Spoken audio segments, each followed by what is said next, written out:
Okay, first of all, before I compare, do you guys know how buggy iOS has been since the phone launch? So, I've had my Spotlight search give up on me. The WhatsApp interface is all over the place. Instagram has been quite buggy. And I've even had the camera freeze up on me. I mean, had they called it Bug OS, at least it would have lived up to its name. But anyway, this video is all about comparing these two phones, so let's go with that. And you know, everyone is just comparing the cameras on the 17 Pro and the S25 Ultra. Why? I mean, unless you plan to walk around with your cameras turned on all day, sure, you can't go wrong with the iPhone. But then what about display, design, durability, battery, functionalities, AI? I mean, this kind of stuff matters more because you're not going to take more than 5 photos every day, unless of course you're on a vacation. So let's be rational because spending over 1 lakh on anything is a lot of money. Let's go. Starting with which one feels better in your hands and in your pocket. And it's 50-50. So the iPhone 17 Pro or the Pro Max, it actually feels nicer in the hand because of that aluminum body, which feels good. And it's got this subtle curve on the edges for a better grip. But you know guys, the aluminum actually makes the iPhones feel heavier, while the S25 Ultra, it feels lighter because of the lighter, more superior titanium midframe. So it's really just about your preference. Do you prefer a lighter phone or a better grip? But practically, if you are going to put on a case, then all that matters is weight. So keep that in mind. Now guys, durability-wise, both have super tough materials on the back and the front.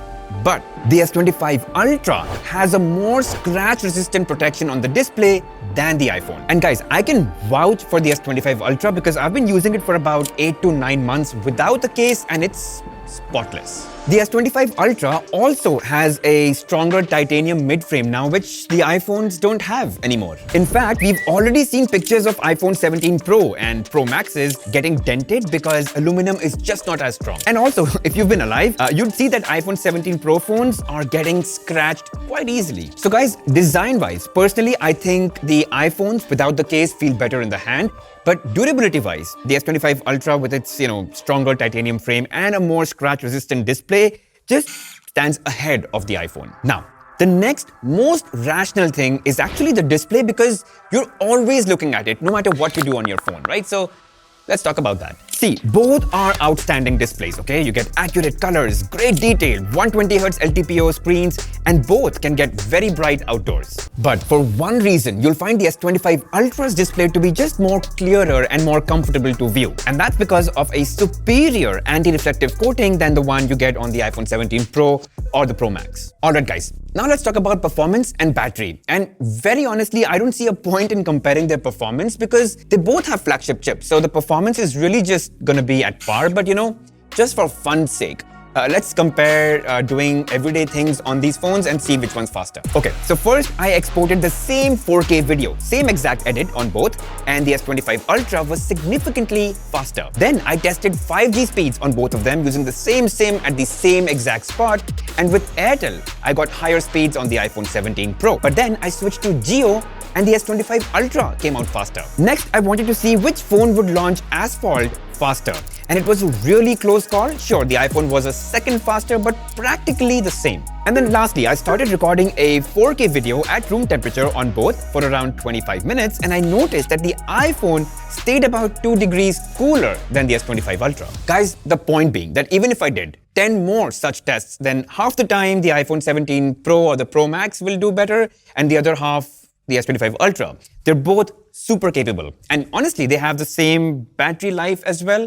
I mean, you can expect both of them to go on till about late evening, and that's when you'll need to charge them. But there are slight differences in their charging speed. So the S25 Ultra supports faster wired charging, while the iPhone 17 Pro and Pro Max, they support faster wireless charging. But practically speaking, I don't think these things matter a lot.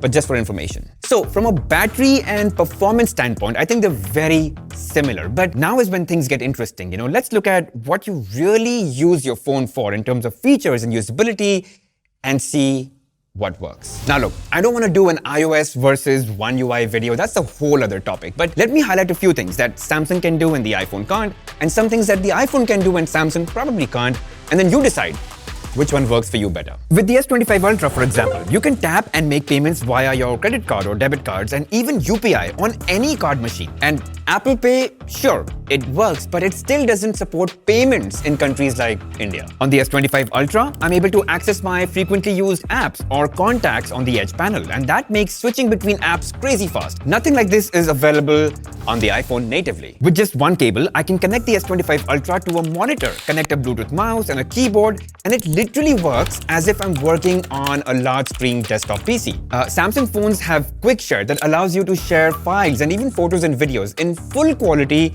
with any Android device or Windows laptop at speeds that are higher than AirDrop on the iPhones, which, by the way, only works with other Apple devices. S25 Ultra has an S Pen, which is a great way to be able to, jot down thoughts anytime, anywhere. And of course, it's Android, so S25 Ultra is super customizable and you can give it a fresh look every day if you wanted to. iPhones, on the other hand, it lets you tweak the command center and change your icon styles between different themes, and the new liquid glass icons too, but that's about it. I also agree that these screen transitions and animations, they feel super delightful on iPhones, but then that effect wears down very quickly over time because then you're left wondering, what more can I do with the iPhone? And if you're a very productive person or like a type A person, that feeling comes faster to you. And iPhones also have a very strong and reliable ecosystem. So if you've got AirPods, an iPad, a MacBook, well, not only are you very rich, but you'll see that these things, they just work together very seamlessly. But then if you're just using the iPhone, then this point really doesn't matter. But this is also kind of true for Samsung. I mean, it works pretty well with Galaxy laptops, tablets, their earbuds, and even TVs. Although, if I'm being honest, my iPhone has been pretty buggy. Sometimes the spotlight search has gotten stuck. I've had my WhatsApp interface act really weird. My Instagram scrolling kind of stopped a lot of times. Sometimes the camera has gotten stuck and frozen. And a lot of people on the internet have already complained about how serious their issues are with the iPhones not being able to make phone calls the right way. Now, sure, these are all software glitches.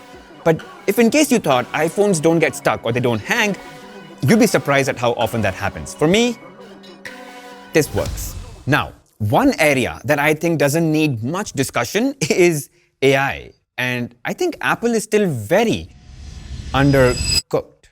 I mean, Siri is just way behind on anything related to AI. It just doesn't work. For example, it can't do simple things like summarizing a YouTube video that I might be watching. Nope, it can't let me know what holidays fall on a Friday. In fact, it tells me how to Google that. And it still doesn't have any intelligence on generative edit. Like, just see what it did here to Nick Fury. And then I tried the same thing on S25 Ultra.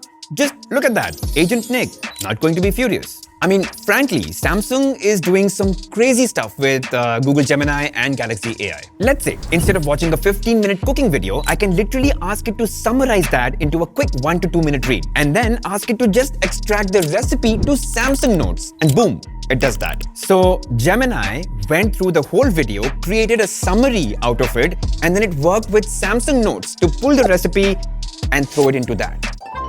Or here's something insane. I asked Gemini to pull out all the holidays that fall on a Friday, and it did a pretty quick job. Then I asked it to set up a reminder 7 days in advance for each such holiday so I can apply for leave. And it actually created those reminders 7 days in advance using the Samsung Reminders app. Or to save time, I can ask Gemini to write an apology message saying that I'm late because of traffic and send it to Prajwal on WhatsApp. Just one line out of your mouth and it does all of that for you. Honestly, tell me, don't you think that is the future where you just say things out and they happen?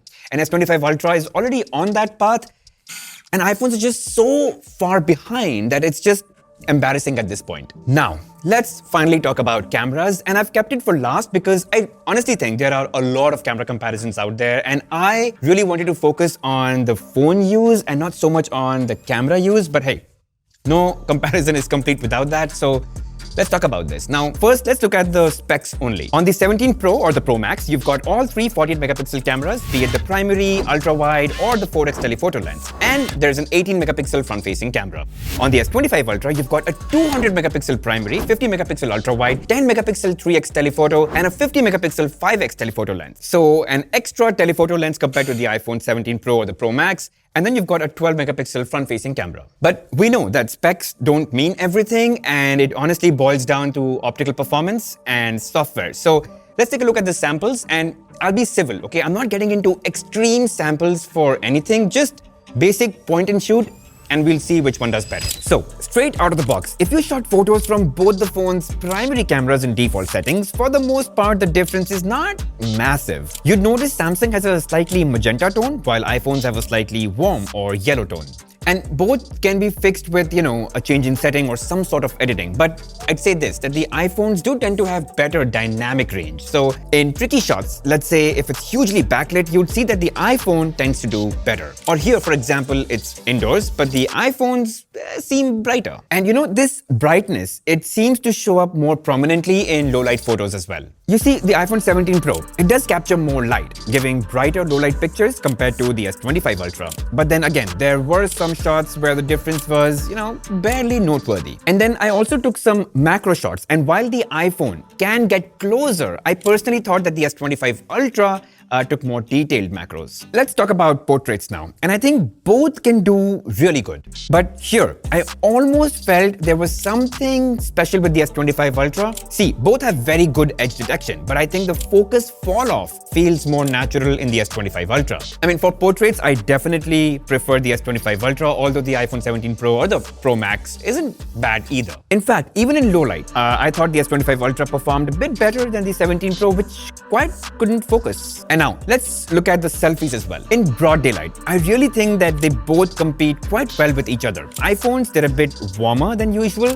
The S25 Ultra more true to life. Again, nothing that you can't fix to your preference with, some change in setting or editing. However, in low light, I think the 17 Pro or the Pro Max can take slightly more detailed selfies, while the S25 Ultra generally goes a bit soft on the skin. Now, next is zoom. And the S25 Ultra with an extra zoom lens, I think just gives you better zoom range and in general, higher clarity at higher zoom levels. Although, I wouldn't really say that the zoom quality on the 17 Pro is a deal breaker. I mean, for the most part, it also takes very sharp zoomed in photos, even if it doesn't provide as much zoom range as the S25 Ultra. And lastly, the video quality. First of all, the iPhone just does better with dynamic range, and even the low light shadow areas hold information, which I really like. And here's an example of the difference between how the phones adapt in situations with a lot of backlight. And the dynamic range on the iPhone 17 Pro really helps in capturing details, even in the shadows, making the entire footage look good. Indoors, here's a sample where I'm just walking down the stairs of a store,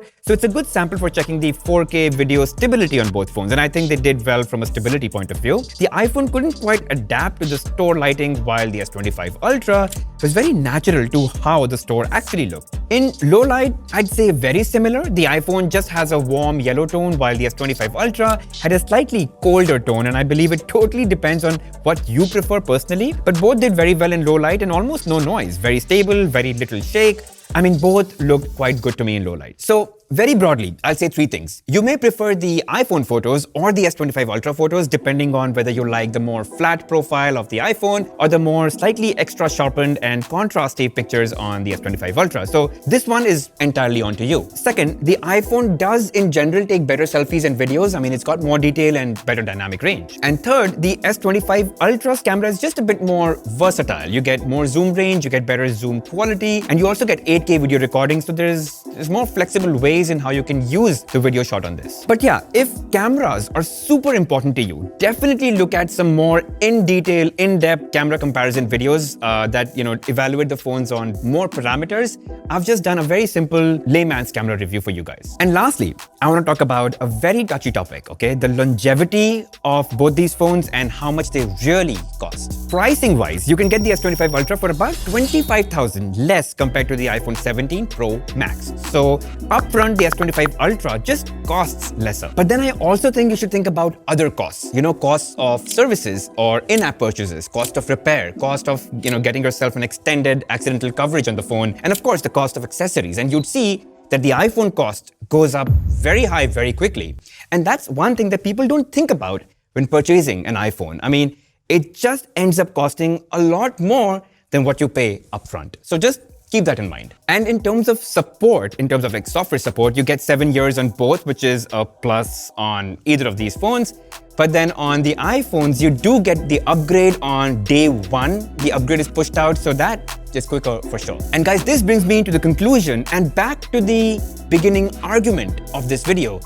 What do you really use your phone for? And so just for your benefit, okay, I've summarized my video into this table below. For me, functionalities, features, and the display matter the most. And the iPhone is just not cutting it for me. Samsung, and of course the S25 Ultra in particular, just has more ways in which it enables me to do things I want to do, and it's just a more rational buy without a doubt. But obviously, how you use a phone and what things you use it for, I think plays a huge role in deciding which of the two phones you should go for. But yeah, that's it guys between the two phones. And if you still have any doubts, please ask me in the comment section. I'll definitely help you out. If not me, I'm sure some other people would jump in to bring in their thoughts and give you a bit more perspective on the video.